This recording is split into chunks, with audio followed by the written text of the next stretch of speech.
Hey there, welcome back to another video. This time around, it is my review of the 1978 animated fantasy film, The Lord of the Rings.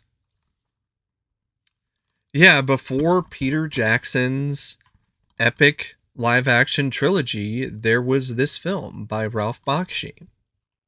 This was the first ever cinematic adaptation of The Lord of the Rings. And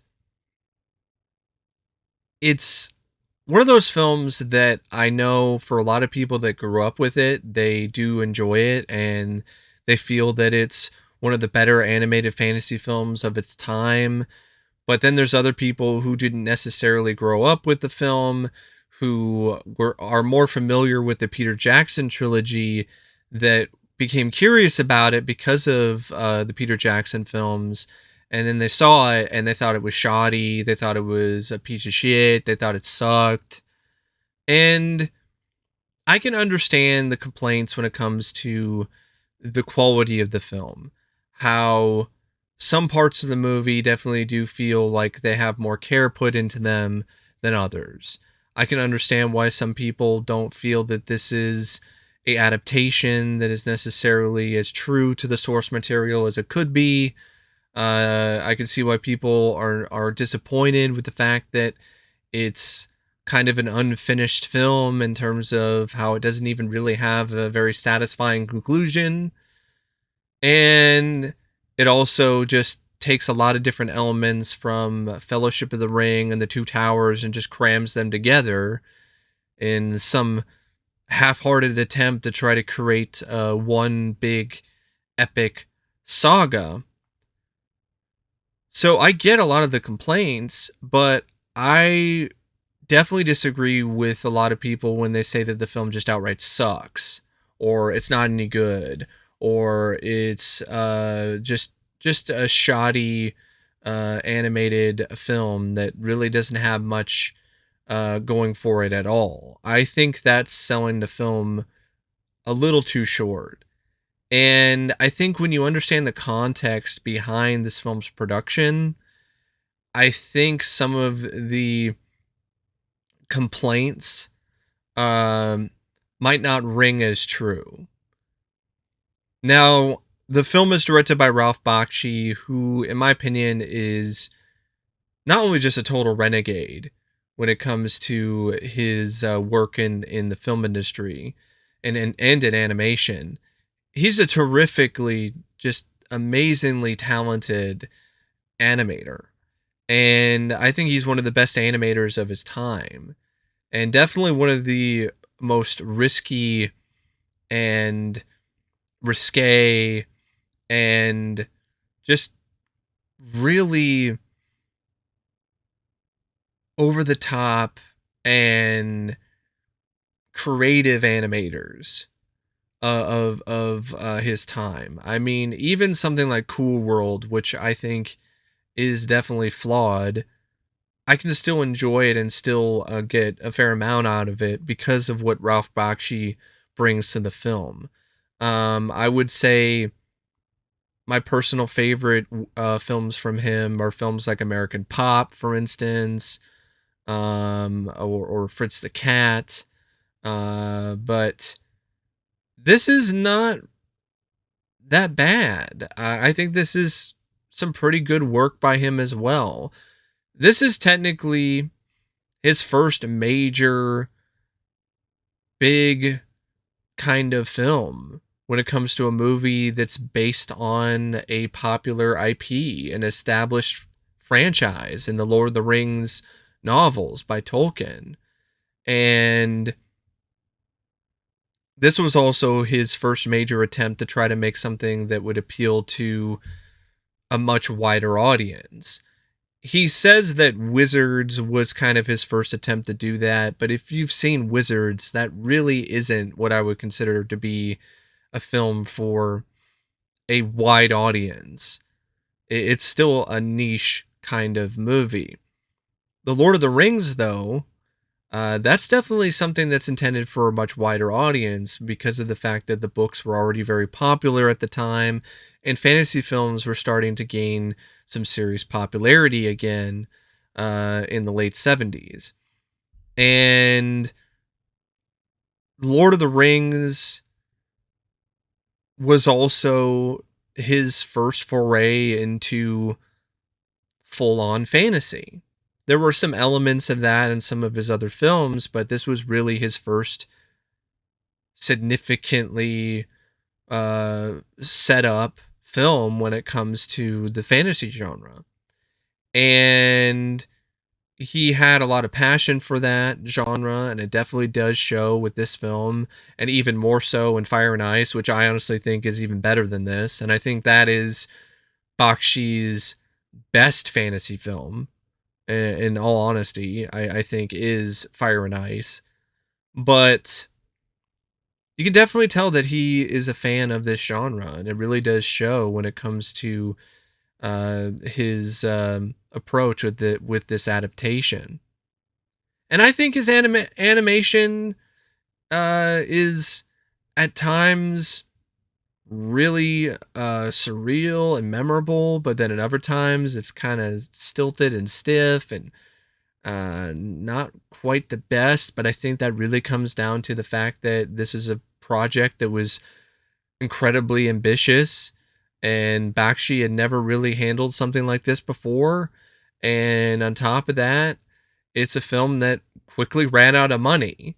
And so he had to really come up with some solutions on the fly in order to create something that could technically be turned into a feature film and not just a short. So he had to cut some corners and be creative in terms of how he was going to handle the animation. And I think his decision to do a lot of stuff with rotoscoping definitely provided a lot of extra challenges, but it also enabled him to be able to crank the film out at such an epic length for only 4 million. I'm pretty sure if this film was a more traditionally animated movie and it wasn't done with a lot of live action footage and that just has animation rotoscoped over it, I think this would have cost twice as much at least, especially at the time, and would have been even more time consuming of a production. And who knows if it would have even paid off, because it's one of those things where, okay, you put a lot of that time and effort into a bit of animation at the time, and you could run out of money anyway, and then don't even have anything to release. And if you do release something, well, it might be too late and the film underperforms, or people aren't really into the animation anymore and they want live action. And so you've kind of waited too long, and time has passed you by, so to speak. You missed that brass ring. Now, all of this being said, I think Bakshi is not the best when it comes to shooting the live action footage. I think that's something that he got better at later on in his career, but here you can definitely tell that this is not his forte, and a lot of the sequences in the film really do have this amateurish kind of quality to them because of the fact that he's not the best live action director, and he was working with a really low budget for these live action shots. So that leads to some of the battle sequences and some of the other moments involving orcs or other fantastical creatures to honestly not really be as thrilling or as exciting as they could be in either live action or even animated form. But the kicker is that despite all of this, there were some moments where the live action footage combined with the animation does create something special and does create something that is really unique. And I think one of those moments is definitely the sequences involving the ring raves. Those scenes are pure nightmare fuel and are just loaded with just some really effective mood and atmosphere. And I don't think they would be nearly as surreal and creepy if they were just traditionally animated. I think the fact that there was rotoscoping involved really did add this extra bit of weirdness to it that really did make it seem like the ring wraiths came out of your nightmares. I can see why people who grew up with this film, who saw this when they were a kid, were absolutely scared shitless by these ring wraiths. I get it now because they're pretty damn terrifying. And in large part it's because of what Bakshi does with his animation and with the live action direction when it comes to those scenes. There's some other sequences with the orcs that I also think are pretty effective when it comes to a creepy mood and atmosphere. There's some other scenes though that are not so effective because you can really tell that it's just people wearing cheap masks. Um but it's one of those really intriguing films when it comes to its visual style. It's inconsistent as hell because there are some moments where everything is just lavishly and lusciously and just amazingly animated. There's these great shots of the Shire and other locations and other settings straight out of the books. And then you have other stuff that looks very static and very stiff. You have sequences that feature fully animated characters next to live action actors who just have what looks like a cheap filter put over them to make it look like they're animated. You have sequences where you'll have a character who is animated and is moving, but they will be placed in a very static environment, complete with other people in the frame who are clearly just still photos or just photographs, and they don't move. And so when you have a lot of that stuff, it does create a very inconsistent visual look and tone to the film. But when the combination is achieved in a way where it reaches its ultimate effectiveness, you've got something special here with the rotoscoping. So in a lot of ways, I kind of view the film when it comes to Bakshi's direction as a lot of experimenting. And so I can see why some people just see it as just being straight up shoddy and amateurish. I understand. But for me, I see it as experimental. I see it as a animator who is experimenting and is trying to do some live action stuff, but then also trying to do some revolutionary kind of state of the art animation at the time with rotoscoping and a lot of this other stuff. And it really would pay off for Ralph because American Pop is, in my opinion, an absolute masterpiece of rotoscoping and animation, and features great performances by the actors who were then rotoscoped. And that is just such a phenomenal film. And I don't think it would be as good as it is without Ralph starting to kind of figure out how to do this in the most effective way on the fly while he's working on this film. And I know there were plans at one point to do a live action film, but that fell through. I know John Boorman was involved with that. And that's why it eventually turned into some sort of animated film. But what's definitely intriguing about the film is absolutely its visual look and its tone. And I think at times that does limit Bakshi's direction when it comes to a lot of these animated sequences. It does lead to sequences kind of feeling stiff. It does lead to moments where the camera that he's working with doesn't really have a lot of movement. And it does add to the film's kind of slow pacing. But I don't really think the direction is entirely a total miss. I don't think it's so bad it should be dropped into the fires of Mount Doom for all eternity. You know, that kind of thing. I think it's uneven, but I think there definitely are some really grand and just amazing, just fantastic moments when it comes to Bakshi's direction in this, as well as his animation, because he animated a lot of it as well, because that's how Bakshi rolled. Like, he did a lot of his own animation for a lot of his projects and a lot of his films. And that led to some moments where the low budget definitely did come into play. I mean, the Balrog in this is pathetic. It's like a lion with like a flame sword and like little dinky wings. Uh, and yeah, the live action orcs at times looked really bad, almost like something out of a Monty Python skit.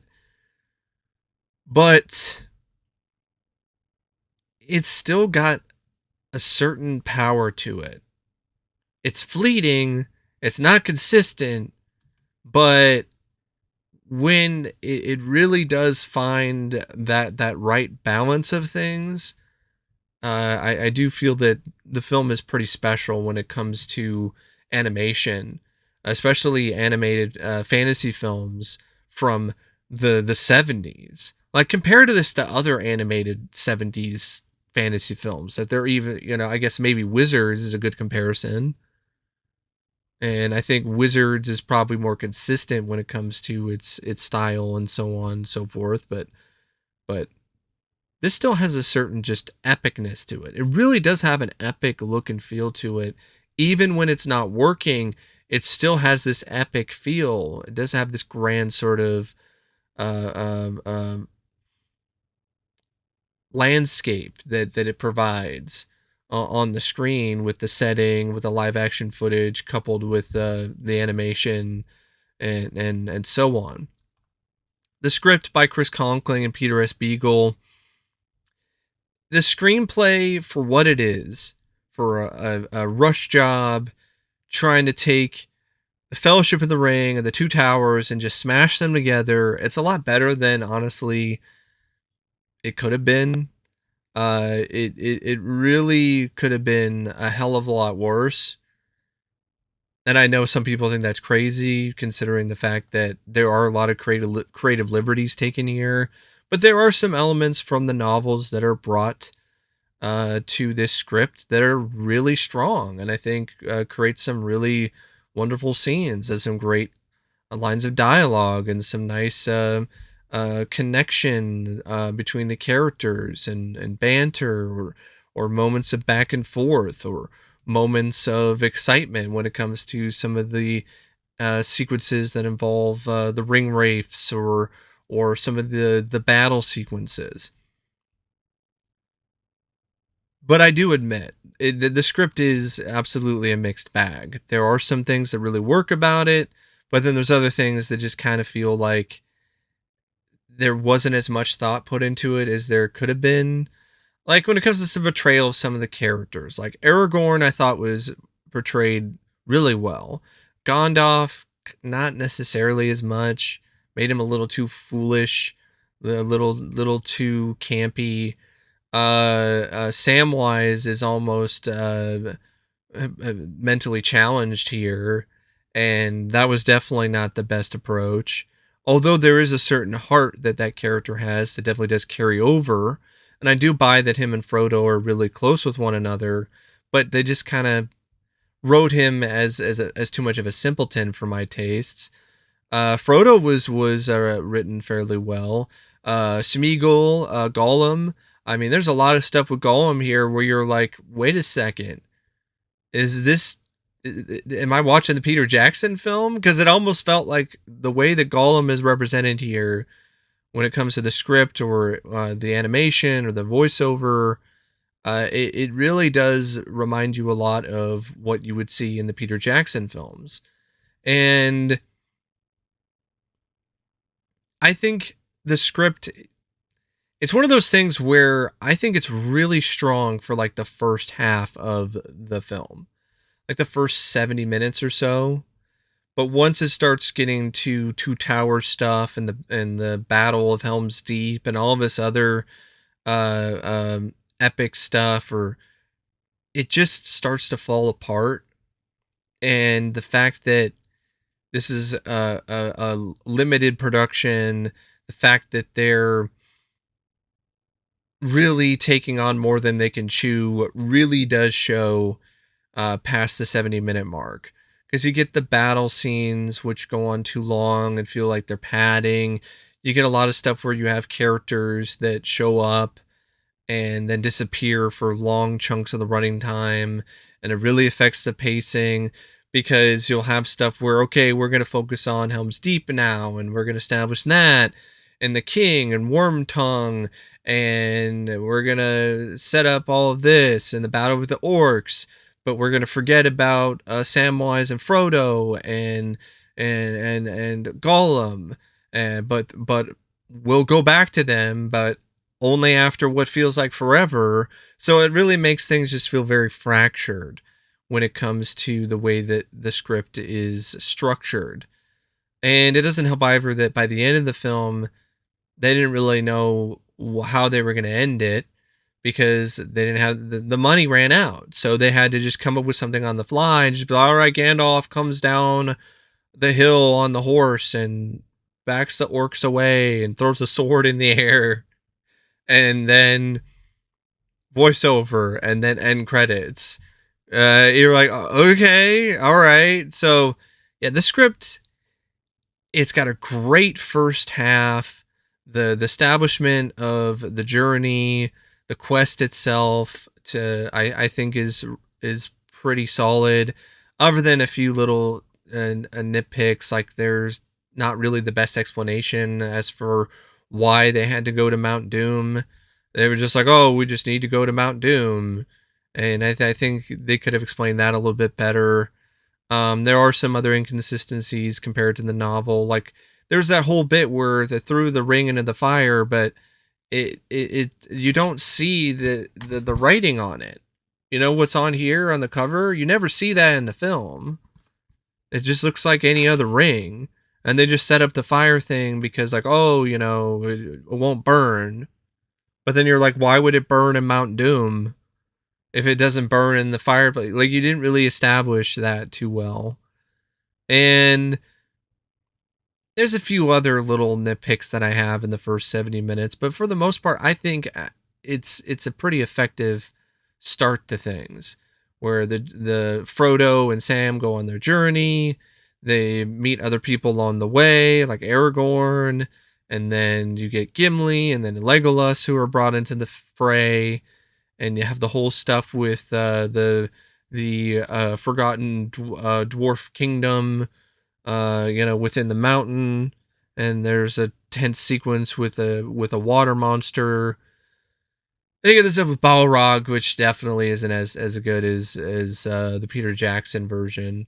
Feels like the Wish.com version of Balrog. It was like, hey, we have Balrog at home. That's really what it feels like, that kind of thing. Or the Mexican knockoff version of Balrog. Like, you'd find a toy that would say it's Balrog from Lord of the Rings, and it would look like this pretty silly looking creation, and they'd sell it for like 50 cents at the flea market or something. But yeah, it still has some bumps in the road in the first 70 minutes, but after that, that's really where a lot of the flaws really start to show. You even have like stuff with Treebeard, but it's just there to be like, oh cool, a Treebeard, and picks up Pippin and his friend, and then is never heard from again. And there's a lot of other stuff where they don't really touch upon it again, and there's just a lot of stuff where it's like it's mentioned but then not really fleshed out, and it really just comes down to the fact that just ran out of money, ran out of time, and I think the intent was never to necessarily end the film the way that it ultimately did.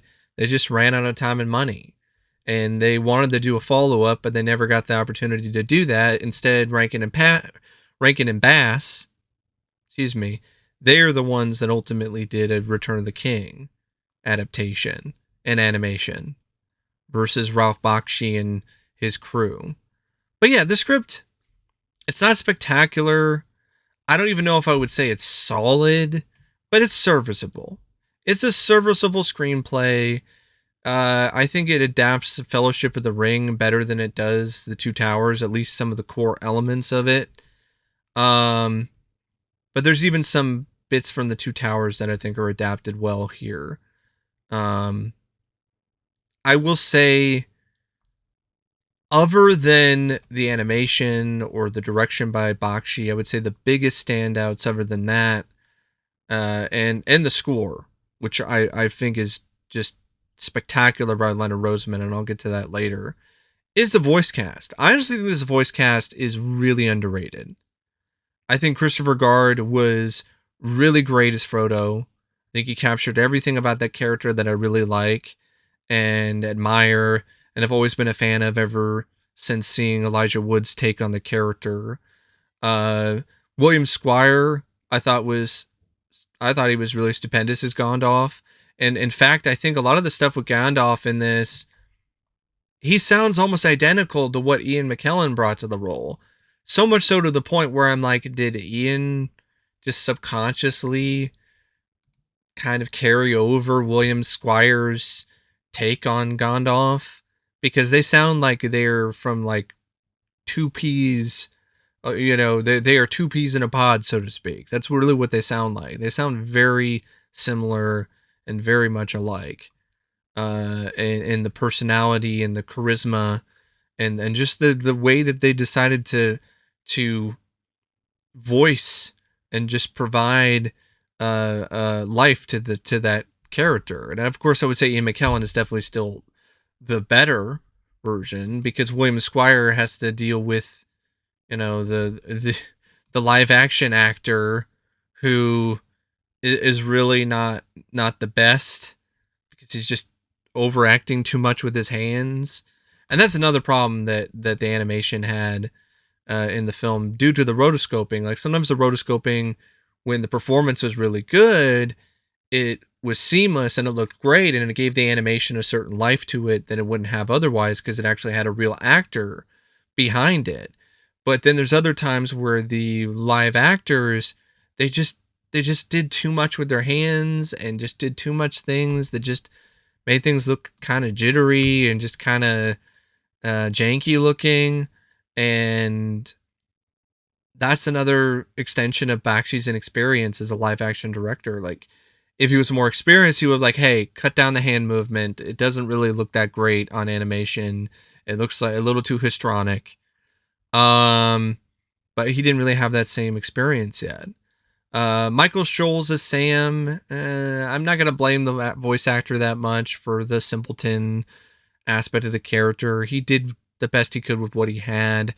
John Hurt, though, was fucking fantastic. I'm swearing here because it deserves the extra emphasis. I thought he was amazing as Aragorn. There was a really remarkable bit of voiceover work by John Hurt. Simon Chandler and Dominic Guard, they voiced Merry and Pippin. Just kind of there. Norman Bird, I thought, was pretty solid as Bilbo. Michael Graham Cox, I even thought he was decent as Boromir. Although I think the design that they gave him and Gimli were way too similar. They both had red hair. They both kind of look like a Viking.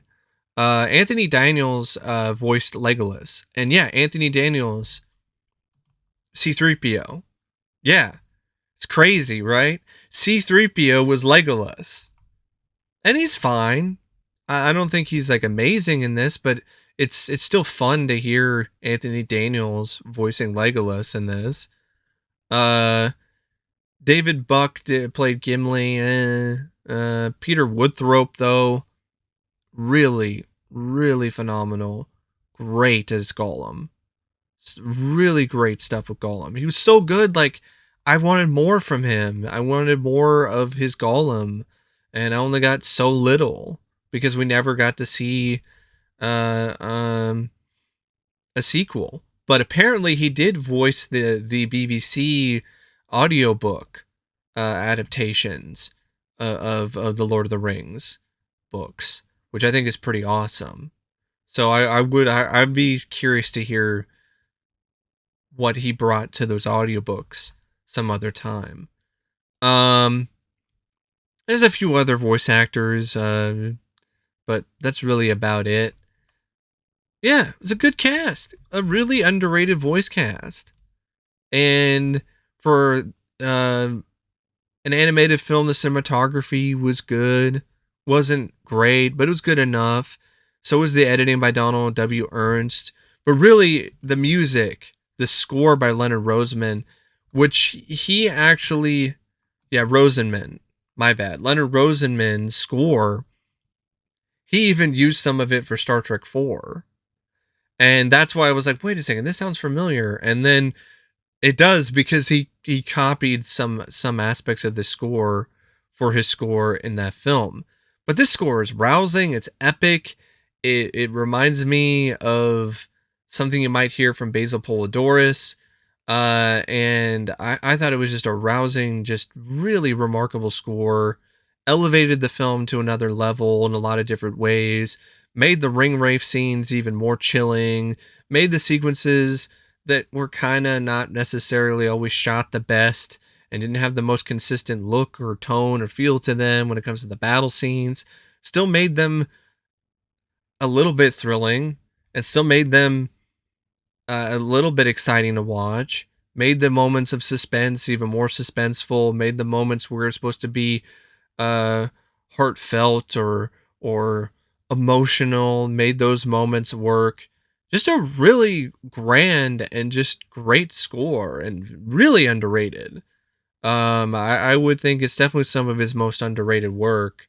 Even though for a lot of people, I would say it's probably arguably maybe his best work as a composer, at least for a lot of people anyway. And I can see why.